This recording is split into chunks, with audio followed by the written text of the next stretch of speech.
Dan jangan hujat Nabi, oh anak kecil 10 tahun nikah dengan kakek-kakek 50 tahun. Ya mana ada orang tua begitu, Anda yang kurang baca. Jangan sampai kekurang pengetahuan Anda jadi menuduh Nabi, itu nggak boleh. Nggak boleh, dan melukai. Nggak bisa. Saya tanya begini deh, di zaman-zaman dulu ya, Raden Ajeng Kartini, era Kartini, berapa usianya saat dipinggit? Masih belia kan? Dipinggit kemudian baru lantas dinikahi dalam usia baliknya. Apa Anda menertawakannya? Coba saya tantang sekarang, siapa yang berani melecehkan Kartini, pahlawan nasional? Ayo bicara sekarang. Awas, Anda jangan tertipu dengan orientalis. Sekarang banyak disebarkan tuh, termasuk teman-teman kita non-muslim. Nah, itu isu palsu tuh. Anda kalau ada pernyataan begini, umat Islam tuh tidak memuliakan perempuan, enak aja menikah dengan berapa, ya dan sebagainya, poligami. Demi Allah saya katakan, itu racun yang ditanamkan. Anda salah baca. Jadi kalau membaca itu jelas riwayatnya. Dari dulu banyak orang merendahkan perempuan. Bahkan seenaknya aja. Ya dulu di Cina ada raja yang kaisar itu selirnya aja 1000 tuh, waduh luar biasa. Setahun cuma mengunjungi berapa? 365 istrinya.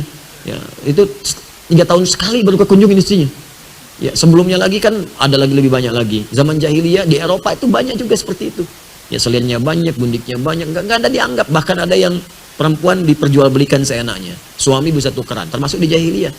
Datang Islam, diluruskan itu semua. Diarahkan dengan baik. Jangan perlakukan perempuan seperti itu, kata Al-Quran. Turun Quran surah ketiga 36. Perempuan punya keistimewaan, diberikan hak di situ. Diberikan bagian warisnya. Dulu nggak ada warisan, diberikan waris untuk mengangkat derajat perempuan, termasuk dibatasi. Kata Allah, jangan begitu, kamu seenaknya bukan perempuan ratusan ribuan, tidak. Kalau kamu memang sanggup untuk bisa menikah lebih daripada satu perempuan, ini alasannya. Kalau bisa jangan lebih dari 4. Nggak ada satu pengen nambah 2, pengen nambah 3, 4 cukup. Di luar batas kesanggupan itu tidak.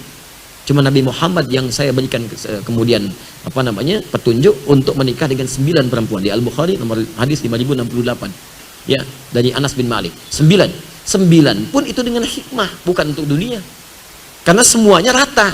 Kenapa dinikahkan dengan Aisyah radhiyallahu taala anha? Allah yang pilihkan. Kenapa? Untuk mewarisi keilmuan Nabi. Makanya dari Sayyidah Aisyah nggak ada keturunan.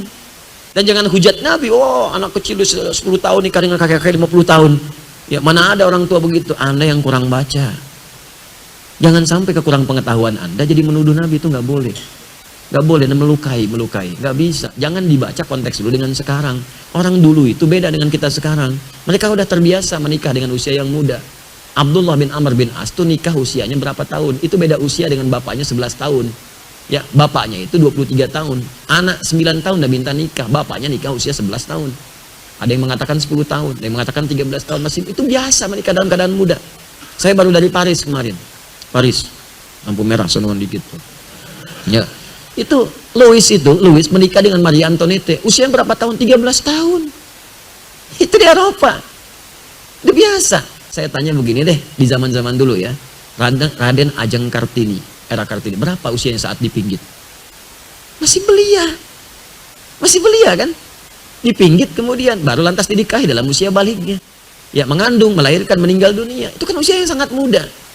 Apa Anda menertawakannya? Coba saya tantang sekarang, siapa yang berani melecehkan Kartini, pahlawan nasional? Ayo bicara sekarang. Anda akan dihukum, banyak orang menyoal pahlawan nasional. Sekarang manusia biasa saja, Anda tidak bincangkan karena takut dengan manusia. Kenapa Anda berani kemudian menyoal Rasulullah SAW dengan Sayyidah Aisyah? Anda siapa? Kalau nggak paham ilmu jangan bicara.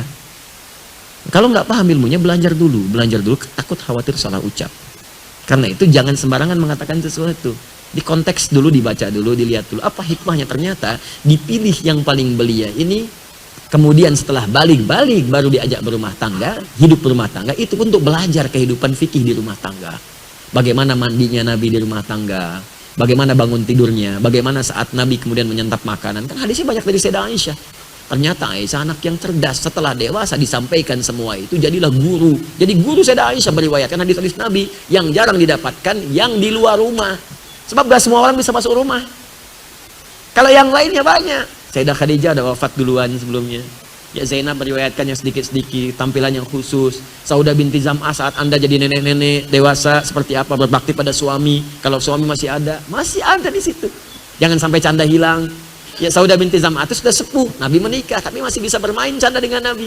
pulang masak, senang masak beliau, bikin adonan, Nabi diambil adonan dicolekkan di keningnya, tertawa bersama. Masih kakek nenek pun masih bisa bercanda, langgeng kehidupan cintanya. Contoh, dia ada contoh kalau istri Anda masih belia, bagaimana membahagiakannya. Contoh istri Anda sepadan, bagaimana membahagiakannya. Contoh kalau sudah sepuh, bagaimana membahagiakannya. Contoh model, karena Nabi diutus jadi model. Anda diutus, model dunianya nggak laku. Nggak, makanya nggak ada utusan. Kita itu diciptakan untuk mengikuti model, dipraktekkan dalam hidup. Begitu cara bacanya. Jadi kalau bacanya begitu enak kita. Saya mohon maaf ya kalau terkait Allah, Nabi, mungkin tegas saya itu. Tapi tegas itu karena sayang, bukan benci. Takut Anda punya masalah. Sedangkan Anda itu kawan saya, sahabat saya doakan. Kan paling nggak enak berpisah dengan sahabat kita. Atau ada orang dibenci Nabi, kita paling nggak enak. Karena itu kalau masalah dengan Nabi, saya tegas gitu. Tapi ketegasan itu sebagai cinta, bukan radikal.